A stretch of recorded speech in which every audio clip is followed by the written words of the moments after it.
खूब बरसात हो रही है, हो रहा है ना। आपके जमीनों को छीना जा रहा है। तब जी बिहार में चुनाव होने वाला है। आई बार के चुनाव दो गठबंधन यानी कि महागठबंधन और एनडीए के बीच माने जा रहा है। एनडीए में जहां नेता के तौर पर नीतीश कुमार होने वाले हैं, वहीं महागठबंधन में अभी तक किसी नेता के नाम का फैसला तो नहीं हुआ है, लेकिन लालू यादव के छोटका बेटा यानी कि तेजस्वी यादव कहते हैं कि वो मुख्यमंत्री बनेंगे।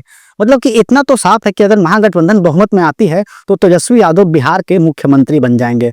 मतलब कि अगर ऐसा होता है तो बिहार में 90 वाला डर का दिन फिर से वापस आने वाला है। कहे कि जैसे ही तेजस्वी यादव बिहार के मुख्यमंत्री बन जाएंगे, उस दिन को बिहार के इतिहास में काला अक्षर से लिखा जाएगा।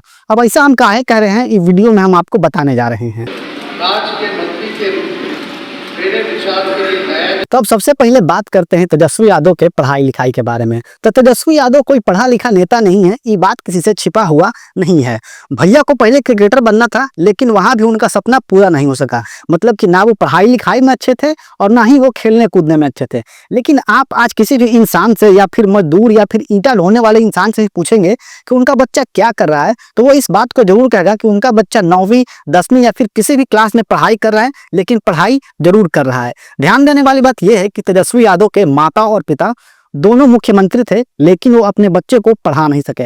ऐसा नहीं कि तेजस्वी यादव का नाम किसी स्कूल में नहीं लिखाया गया था। तेजस्वी यादव का नामांकन दिल्ली के एक बड़े स्कूल में हुआ था, लेकिन यहाँ उनका पढ़ाई में मन नहीं लगा और वो 9वीं भी पास नहीं कर सके। ऐसे में आप खुद सोचिए कि जो इंसान 9वीं भी पास नहीं है, वो बिहार के युवाओं का भविष्य क्या ही बनाएगा। वहीं अगर तेजस्वी यादव मुख्यमंत्री बन जाते हैं तो बिहार के स्कूलों का हाल वही होगा जैसे उनके बाबूजी के जमाने में हुआ करता था। जी हाँ, तेजस्वी यादव फिर से बिहार के बच्चों के लिए चरवाहा विद्यालय खोल जाएंगे और वहीं सरकारी नौकरी की तो आप उम्मीद ही छोड़ देंगे, क्योंकि उसके लिए तो आपको तेजस्वी यादव के घर पे अपना जमीन का कागज गिरवी रखना होगा।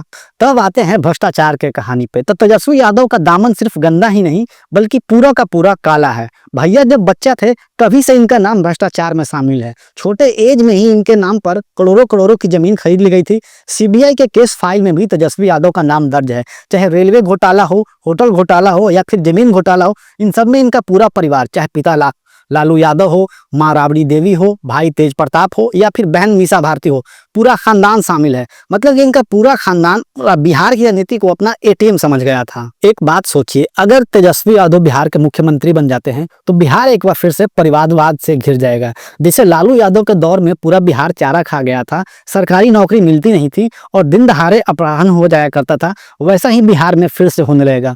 वह अपराध, वह गुनाह, वह घोटाला।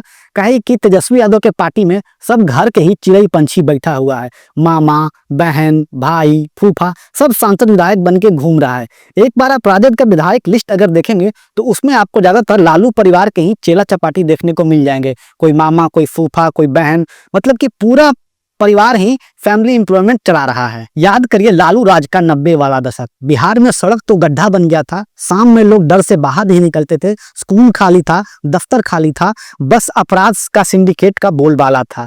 तेजस्वी यादव अब वही जंगल राज 2 लेकर वापस आना चाहते हैं। अगर तेजस्वी यादव बिहार के मुख्यमंत्री बनते हैं तो बिहार में विकास नहीं विनाश के दिन वापस लौटेंगे। कहे कि जिस दिन तेजस्वी यादव बिहार के मुख्यमंत्री बनेंगे वो दिन बिहार के इतिहास का सबसे काला दिन होगा। शिक्षा पर लंका लगेगी, भ्रष्टाचार का महाभारत होगा और बिहार की जनता एक बार फिर से रोने को मजबूर हो जाएगी। अंत में इतना ही कहना चाहते हैं कि भाई जो पब्लिक में ढंग से स्पीच नहीं दे सकता है, जो हर सवाल पे भाग जाता है, जिसका पूरा परिवार भ्रष्टाचार में लिप्त है, वो बिहार का मुख्यमंत्री बनेगा। मतलब कि पिछले बार में जब बिहार के डिप्टी सीएम बने थे तब भी घोटालों की लाइन लग गई थी, तभी नीतीश कुमार उनका साथ छोड़ दिए थे। जी मतलब कि आप सोच कर देखिए कि अगर राजद को अपनी सरकार बनानी ही है तो फिर तेजस्वी यादव ही क्यों? क्या राजद में और कोई उनसे बड़ा और काबिल नेता नहीं है? लेकिन नहीं, यहाँ तो अपने परिवार को आगे बढ़ाना है। मतलब मान लीजिए कि अगर तेजस्वी यादव गलती से बिहार के मुख्यमंत्री बन भी जाते हैं तो जिस दिन कोई पढ़ा लिखा अधिकारी आईएएस उनको सैल्यूट मारेगा, उस दिन वो बिहार की जनता को गाली देगा। अब फैसला आपके हाथ में है, क्योंकि बिहार की जनता सबसे समझदार है कि आपको जंगल राज चाहिए या विकास चाहिए। कहे कि बिहार की जनता नौकरी की हकदार है, घोटाले की नहीं। अगर आप मानते हैं कि बिहार के भले के लिए नेताओं का सच सामने आना चाहिए तो आप हमारे वीडियो को लाइक कर सकते हैं, चैनल को सब्सक्राइब करके हमारा समर्थन कर सकते हैं। साथ ही कमेंट में आप बता सकते हैं कि बिहार में जंगल राज चाहिए या विकास चाहिए। तब तक के लिए जय हिंद, जय बिहार।